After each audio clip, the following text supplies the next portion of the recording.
बिस्मिल्लाहिर्रहमानिर्रहीम। अस्सलाम वालेकुम माय यूट्यूब फैमिली, कैसे हैं आप सब। उम्मीद करती हूँ आप सब बिल्कुल खैरियत से होंगे।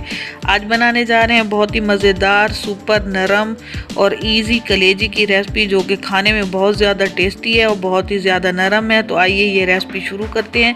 यहाँ पे ले लिए है हाफ के जी के कलेजी। ये बकरे की कलेजी है और साथ में है गुर्दे। इसको अच्छे तरीके से पहले एक दफ़ा मैंने वॉश कर लिया है। अब हम इसमें शामिल कर देंगे एक बड़ा भरा हुआ चम्मच लहसुन का पीस के डालना है, बारीक पीस के। आपने इसमें फ्रेश लहसुन शामिल करना है। अब इसमें शामिल कर देंगे लस्सी। अगर आपके पास लस्सी ना हो तो आप दही भी शामिल कर सकते हैं। तो ये लगा के हम इसको 20 से 25 मिनट के लिए रख देंगे। इससे जो कलेजी का कलर है वो भी ख़राब नहीं होगा और कलेजी जो है वो बहुत ही ज़्यादा नरम और बहुत ज़्यादा मज़े की बनेगी। और इसमें जो एक हीक आती है वो बिल्कुल हीक नहीं आएगी, बहुत ही अच्छा टेस्ट आएगा और खाने में बहुत ज़्यादा नरम भी होगी और हीक से पाक होगी और बहुत टेस्टी बनेगी। तो इसको हमने लगा के तकरीबन 15 मिनट के लिए रख देना है। अब हम इसकी कुकिंग स्टार्ट करते हैं। सबसे पहले लेंगे एक कढ़ाई में डाल देना है हमने 2 बड़े चम्मच ऑयल के। ऑयल शामिल कर दिया। अब हमने इसमें तेज़पात और साबित थोड़ा सा गरम मसाला, जिसमें एक बड़ी इलायची है और बाकी जो है दारचीनी के पीसेस हैं वो डाल के थोड़ा सा कड़कड़ा लेना है। अब हम इसमें शामिल कर देंगे बारीक प्याज जो आपने हैं फाइनली चॉप करने हैं, बहुत ज़्यादा बारीक होने चाहिए प्याज को। और गरम मसाले को भून लेंगे अच्छे तरीके से ताकि प्याज का जो कच्चापन है वो दूर हो जाए। तो यहाँ पे ये देखें कलेजी को लगे हुए 15 से 20 मिनट हो चुके हैं। अब हमने 2 टमाटर ले लेने हैं।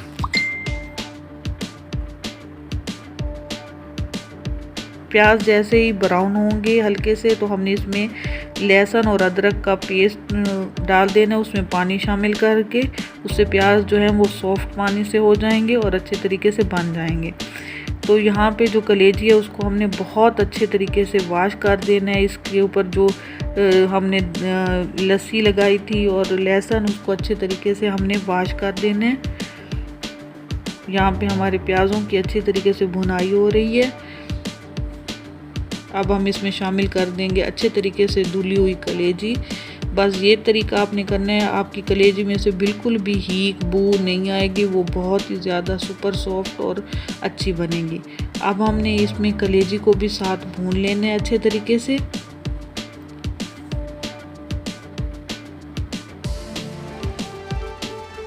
गोश्त को आप जितना भून के बनाते हैं वो बहुत ही ज़्यादा टेस्टी और अच्छा बनता है। और अच्छे गोश्त की ये पहचान होती है कि जब हम उसको पकाने लगते हैं तो अपने साइज़ में वो डबल हो जाता है जैसे ही हम उसको भूनने के लिए रखते हैं। देखिए कलेजी का जो साइज़ है वो ज़्यादा हो गया, तो इसका मतलब होता है कि गोश्त जो है वो फ्रेश है और बहुत ही अच्छा क्वालिटी का है। तो अब हम इसमें शामिल कर देंगे थोड़ी सी हल्दी और लाल मिर्च। 2 चम्मच के करीब मैंने इसमें लाल मिर्च शामिल की हैं। अगेन हम इसको अच्छे तरीके से इस लाल मिर्च और हल्दी के साथ भून लेंगे। प्याज जो हैं वो हमारे बिल्कुल नज़र नहीं आने चाहिए।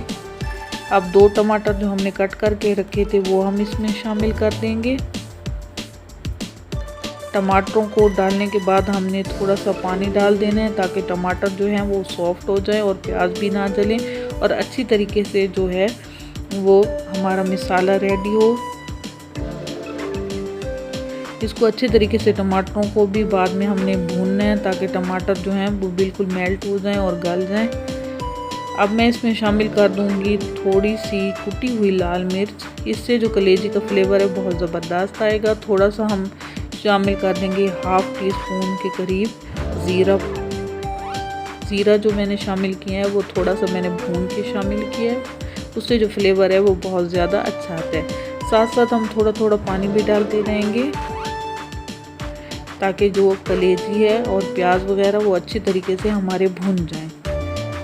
इस तरीके से कलेजी की जो बू होती है वो भी ख़त्म होती है और कलेजी में बहुत अच्छा सब फ्लेवर आता है मिसालों का जो हमने डाला होता है।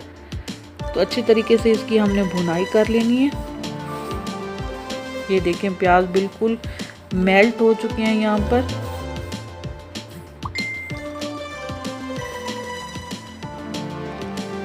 प्याज़ों की अच्छे तरीके से हमने भुनाई की है। टमाटर भी सॉफ्ट हो के नरम हो के गल चुके हैं। अब हम इसमें शामिल कर देंगे पानी और कलेजी को गलने के लिए रख देंगे। पानी तकरीबन 1.5 गिलास के करीब मैंने इसमें शामिल किया और इसको कवर करके हमने 20 से 25 मिनट के लिए रख देना है। उसके बाद जब हम खोलेंगे पानी हमारा थोड़ा कम हो चुका होगा। अब एंड में आपने नमक डालना है। एंड में नमक डालने से जो है वो कलेजी सख्त नहीं बनती है, तो कलेजी में हमेशा नमक जो है वो एंड में डाला जाता है,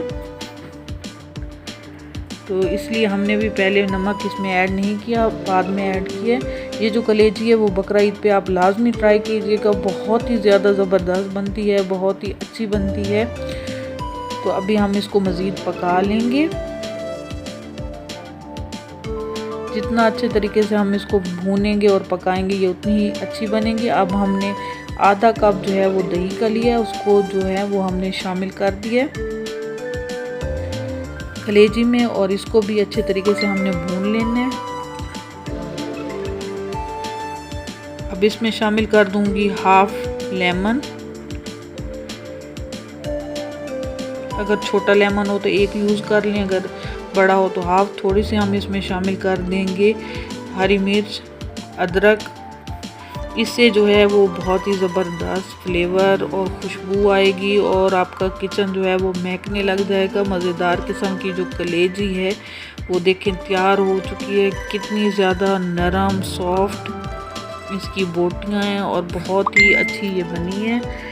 इसका मिसाला है, साथ रोटी के खाने में मज़ा करेगा। आप नान मंगवा लें, रोटी बना लें, कोई चीज़ बना लें, तो ये देखें इसमें कोई एक्स्ट्रा ऑयल नहीं है। बहुत ही मज़े की ग्रेवी इसकी बनी है और बहुत ही अच्छी ये कलेजी है जिसमें से किसी किस्म की इसकी जो हीक होती है वो नहीं। ये देखें माशाल्लाह से हमारी जो रेसिपी है वो रेडी हो चुकी है।